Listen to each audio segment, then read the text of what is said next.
The Swedish dishcloth. Okay, Swedish dishcloth. Swedish dishcloth.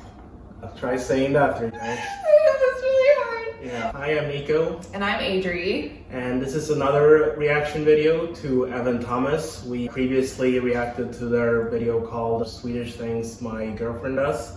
And this one is called Annoying Things Americans Do from a Swedish girlfriend's perspective. And since I'm Swedish and Adri is American, we will see if we can find things to relate to in this video. So that'll be interesting to see. We'll see how this goes. Okay. Evan has been living in Sweden now for almost a year and a half, and he brought a few annoying things with him from America. And I thought it would be fun to share those things with you today. And I have no idea what you're about to say. So the first thing that I find annoying is that Americans think that they are best. And just that you were saying before, how, oh, I don't think I'm doing anything wrong. Well, you do. And I think that Americans have that mentality, but America isn't the greatest country in the world. Well, let me defend myself here. I'm not saying that America is the best country on earth. I just say that no country is better than America. So America is therefore the best country on earth. That's, I don't walk around saying America is the best country on earth. But you do have a great self-confidence about the things that you do are correct and the things that other people do are wrong. Yeah, okay. Oh my god! Can I respond to this? I would argue that if you polled most people on earth, they would say that they look to America for inspiration. We export a lot of our culture. You go down to the supermarket down here in Sweden, they're playing American musicians. You go to the theater, they're playing American movies. I mean, that's different. A lot of the fashion culture is inspired by New York and Los Angeles. It's fair to say that America does many things the best in the world. I would have to say that. Yeah, and I agree with you in a little bit, but you can't be best at everything, right? I know I can't unfortunately be best at everything, but we can try. I think the interesting part here is really sort of the cultural difference. I think it's almost like 2 extremes when you compare Sweden with America, because in America, like she said, the idea is that we're the greatest and Which better than everyone. We're not. Right. And so, and then like in Sweden, we have this thing called the law of Jante, or Jantelagen, which means that you shouldn't really think that you're better than others. So you really don't hear people in Sweden brag that much because you're supposed to be more humble. Yeah. People will not really like you if you are braggadocious. So it is like interesting to see sort of like the very different 2 extremes there. Yeah. And in America, we always talk about how, I mean, everyone is striving to be better or go to the next step, have a bigger house, have a better car, like, and all this stuff. Obviously, it's good to strive for things that you really want, but to a degree. But then also the mentality of just everyone saying that we're the best country in the world is kind of unhealthy, because then we're just thinking that we don't need to improve on anything, which we obviously do. And it's the same thing as one person not being able to be the best at every single thing that they do. And that's just how it is. That's just not possible. It's a similar thing to where every country can't do everything the best. They can't be perfect at everything.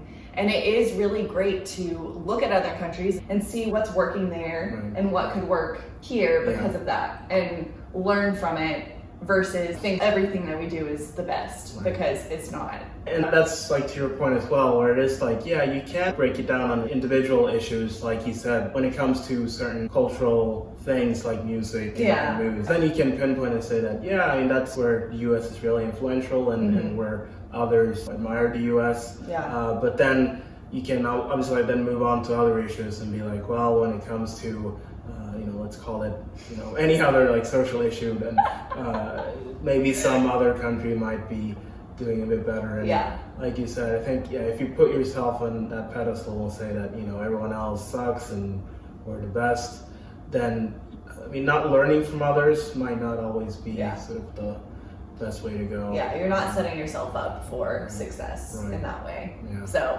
Yeah. yeah, So that's that little rant. interesting topic. Yeah. A little rant is what you just said. The second thing that I find annoying with Evan is that he leaves his jacket on inside. That's such a weird thing. I can come home from work and he's sitting on the couch with his laptop and he's wearing his jacket on and I'm like, hello, you're inside. When you come home from work, as a girl at least, you take your makeup off, you take your bra off, you take your clothes that you've been sitting on buses with, sitting in meetings with, on dirty chairs, yada yada, and you put on like chill clothes. And you're sitting with an outside jacket on inside. Okay. I sometimes don't take my jacket off because it's -5 out and I'm still cold when I come home, so I want to warm up for a little bit and then take the jacket off. And then I take my bra off, but I always take my shoes off first. So that's one thing that I've learned. I'm taking my shoes off, then I take my jacket off after a few minutes of warming up, And then your bra. and then the bra. And then your makeup. Yeah, then my makeup. Okay. So I'm on the right path. Yeah. Give me that at least. That's good. Okay. That's good. You're getting there. So the third thing, Yeah, so we tend to leave our outdoor clothes not inside. I mean, we tend to not, wear them inside. Yeah, So that yeah. goes for like shoes, you take them off by the door. And I don't think people wear their jackets inside. I always wear my jackets inside because I am always cold. I think that's a personal thing, obviously, but yeah, I get really cold really easily. So I wear a lot of jackets and sweaters inside. Yeah. But I do agree with her. The second I get home, if I've been like wearing a bra all day, I immediately take that off and take off anything that is like more uncomfortable. But jackets aren't like uncomfortable. So that's why, I'll still wear a jacket if I'm cold and I'm trying to warm up. So. Yeah, that's fair. Eh? Yeah. Okay.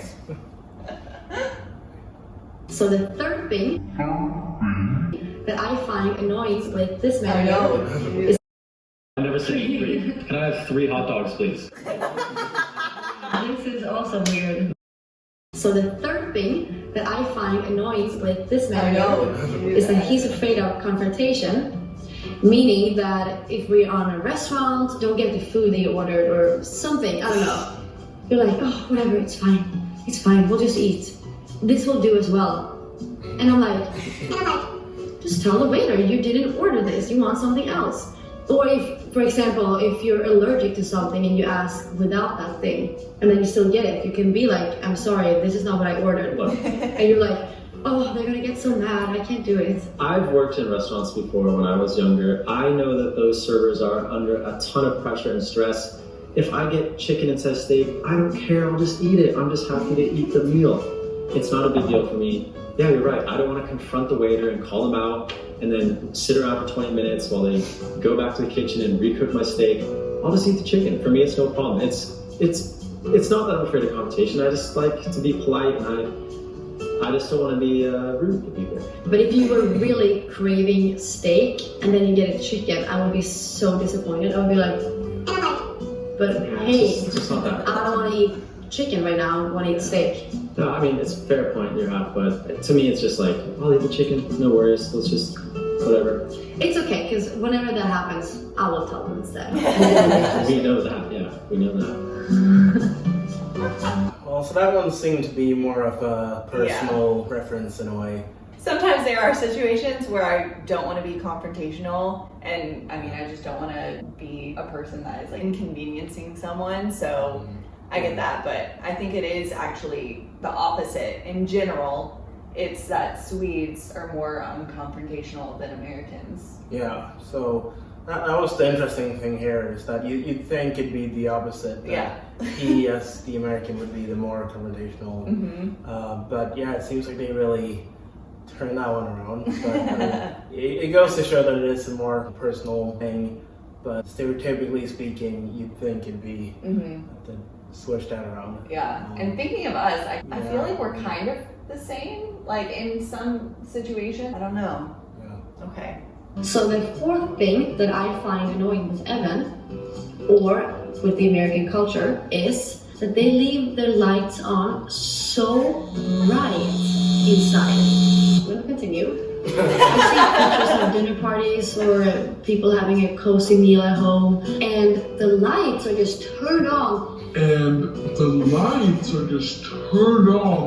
And it looks like you're in a surgery room having a heart operation.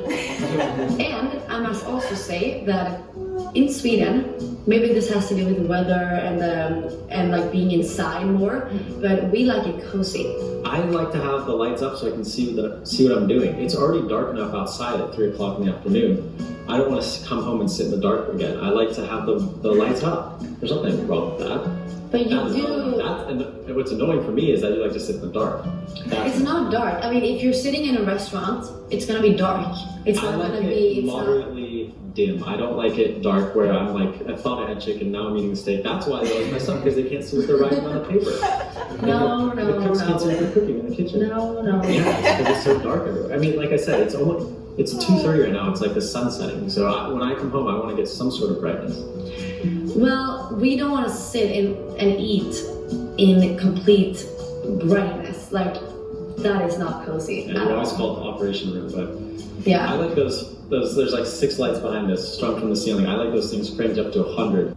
Okay. Yeah. That's fair. I do like it dim. It's not like I like having a ton of lights on. And actually, in my apartment now, there's no lights on, and it's just the light coming in through the windows.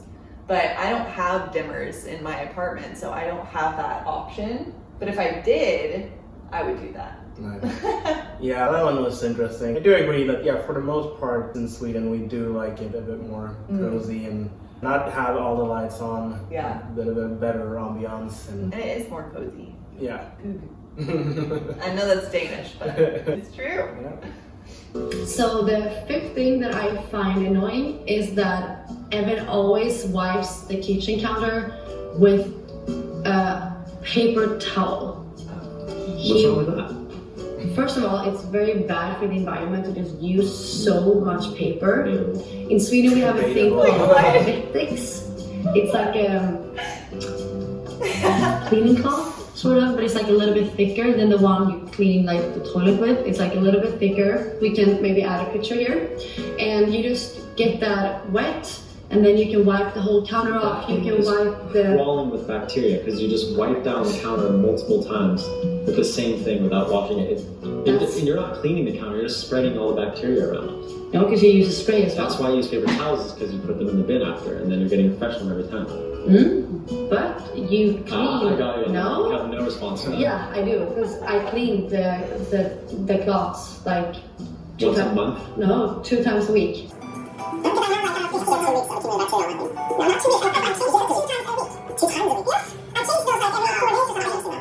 It's always a new color. Well, I'm colorblind, so I can't see. Yeah. It is true that in Sweden we do use these Swedish dishcloths, which it's a hard word actually. Yeah. And actually, you just got one. Yeah, I just got one. Right. I haven't used it yet, but yeah, I'm really excited about it. And actually, yeah, my mom put it on our Christmas gifts. Right. Each of us had a gift, and we had a little Swedish dishcloth on the top of them, and it was cute. But yeah, that's a big difference. That in Sweden, that's what we'll use to wipe stuff down. I think here people use a lot of paper towels. A lot More so than right. other places. Yeah. But yeah, I don't use any. My roommate has paper towels, but I don't use any of them, and I just use cloths too. I have just like cut up t-shirts that I use that were gonna go to waste anyway, so I use those. My family has been doing that since I was growing up, so I'm kind of used to that more so. But yeah, in general, Americans probably use paper towels more, which is very unfortunate because that's not good for the environment at all. It's kind of dumb. Like, it doesn't really make sense, but... The 6th and final thing that I find annoying, but I do love you, is the American mentality that you don't have to do anything yourself. So for example, we were changing our sheets in the bedroom and we ran into some problem because the duvet cover is really big and we couldn't find like the edges, or it was just like a big mess. And Evan just lost it completely. He's like, threw the bed and I said, I'm not doing this anymore. I'm done. I'm gonna hire someone to do this for me. And I'm like, Oh my gosh. and I'm like, Evan, this takes 5 minutes. Sure, we're running into a little bit of an issue right now, but we don't need someone to change it for us. It takes us 5 minutes. We're 2 adults. We can do this ourselves. And you're like, no, I'm gonna pay someone to do this for me. Okay, first of all, I don't recall that specific incident, but second of all, it makes sense to pay someone for tasks like that because that's time wasted changing sheets, time wasted taking the trash out, all these different things. You can pay someone to do that for you. Hear me out on this.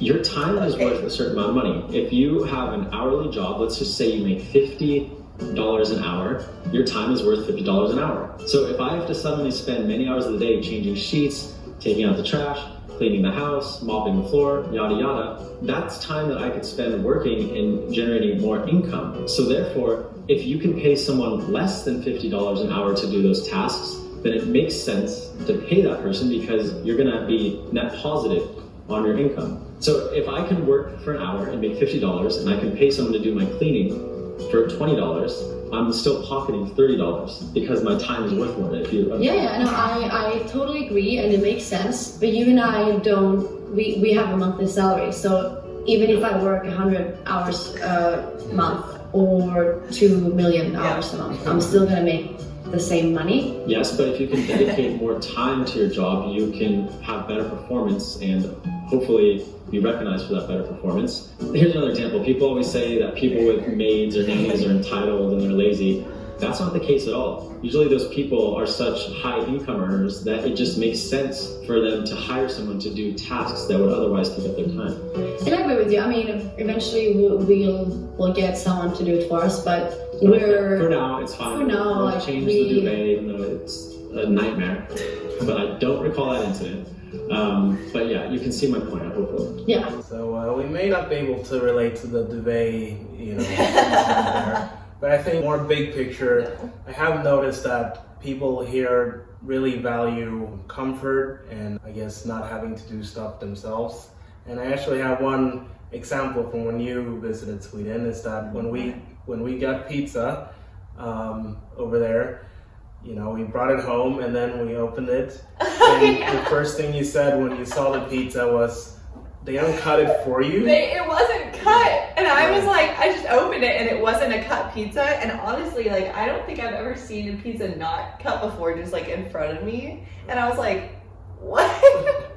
Yeah, for me, I didn't know to question it. I was like, well, no, but we normally just cut it ourselves, it's... And I've never, that's not a normal thing that I've done. Obviously, if I made it at home, yes, I've seen a pizza and I've, cut it myself. But every time I've had to cut a pizza, it's been a whole ordeal and it actually is really hard. I don't have a pizza cutter because I wouldn't use it enough. And I'm just used to having my pizza cut when I open it. Yeah, so definitely that. And another example I have also is when you want to get fast food from somewhere, people will prefer to stay in their car even though there's a huge line in the drive-thru lane. But then you look inside the restaurant and you see that, oh wait, there's actually no one in there. There's no line there. So if I just park my car and go inside, then I'll get my food straight away. Way faster. Yeah, as opposed to, waiting in this drive-thru line for 20 minutes. Yeah. But for some reason, I guess it's more comfortable to just keep people just sit in their car instead of getting out. Right. We do that whenever we see a long line. I guess it kind of is mainly you that thinks of it. Sometimes I don't even think to do it. I'm just like, okay, the line's long, let me just get in it. Yeah, that's another little life hack. Well, hopefully you liked this video and we thought it was interesting. Some of the stuff was kind of not applicable as much to us, but it is interesting to see, and a lot of the other stuff did make a lot of sense of Sweden versus America. Right. So yeah, feel free to check out our other reaction videos. And if you found this video fun, then give us a like and feel free to subscribe as well. Yeah. And we'll see you next time. Thanks for watching.